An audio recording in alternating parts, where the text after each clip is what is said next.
இப்போது நான் கரெக்டாக வந்து கொரியாவோட இன்சான் ஹோட்டலுக்கு வெளியில் வந்துக்கிட்டுருக்கேன்.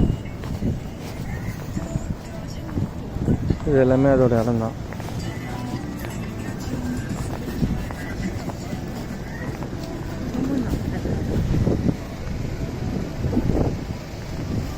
மோட்டல் கொரியன்ஸ்ன்னு சொல்லுவாங்க. எனக்கு சிக்னல், நான் ஓடுறேன். நான் இங்கே ரொம்ப சிக்னல் ரொம்ப பார்க்கணும்.